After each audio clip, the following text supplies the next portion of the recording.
Rams Nation, even in a statement win that recharged the entire season, there was one moment that completely changed the conversation afterward, and now all eyes are on what the league decides to do next.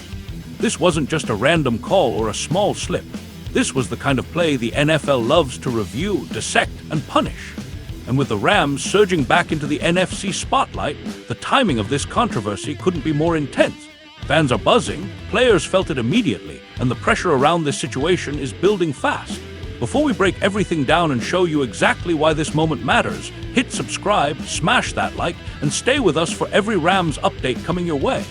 I've got to tell you right from the jump, the name sitting at the center of this entire conversation, the name that will absolutely dominate the NFL's disciplinary chatter this week, is Jordan Burt. Because even in a game the Rams controlled from start to finish, even in a 45-17 demolition of the Arizona Cardinals that restored some balance after the emotional chaos of Week 13, we still walked away with a moment that made me sit up, pause the tape, and say, "Now wait just a minute." That face mask on Rams tight end Davis Allen wasn't just a penalty. It was a decision that's about to cost Birch a whole lot more than 7 yards. We're talking real dollars, real consequences, and real scrutiny from the league office. And you better believe it's deserved, because when you yank a man's face mask right in front of officials, you practically send an engraved invitation to the NFL to check your bank account. But let me be crystal clear. While Birch is about to experience the financial sting of rookie mistakes at full force, the Rams walked into this matchup against Arizona with a purpose. After the embarrassment against Carolina, a loss that still burns every player in that building whether they admit it or not, this team needed a statement. They needed a response. And my goodness, did they deliver. Matthew Stafford slicing up the defense, Blake Corum igniting the run game, Davis Allen and Colby Parkinson reminding the world that this tight end room is far deeper than anyone appreciates. The whole operation felt restored, recentered, and reawakened in a way this team absolutely had to show heading into the final stretch of the season. But let's go back to that face mask for a moment, because plays like that reveal more than frustration or sloppiness from a young linebacker. They reveal discipline gaps, and discipline gaps have a way of defining games when you least expect it.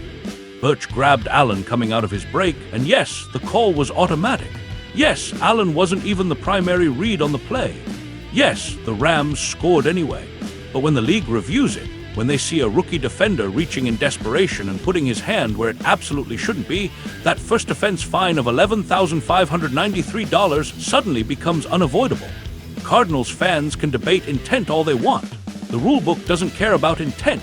It cares about safety, and that play violated it.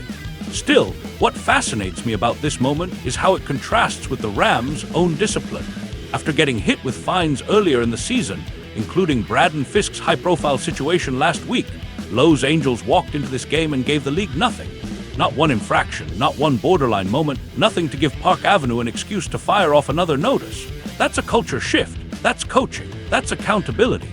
And considering where this team stood a week ago, that's exactly the kind of response championship-caliber organizations show when punched in the mouth. And speaking of championships, let's talk about the standings, because this win didn't just feel good. It mattered. A lot. The Rams reclaimed the number 1 seed in the NFC thanks to the Bears losing to the Packers, and let me tell you, being back at the top carries weight. The Packers are breathing down their necks, but Green Bay has to walk straight into Denver, straight into an 11-game win streak, straight into maybe the toughest environment in football right now. Meanwhile, the Rams stay home, square off against Jared Goff and the Detroit Lions, and renew a rivalry that's been personal ever since the day the trade papers were filed. Stafford versus Goff isn't just a matchup, it's a psychological saga, a reminder of the decisions that built this current Rams era and the history still lingering beneath every snap. The Rams are 7-1 in their last 8 games. They haven't lost back-to-back once this season. They're playing with resolve, structure, and a quarterback whose pride is on the line against a former franchise that still believes it made the right choice. Tell me that doesn't add fuel.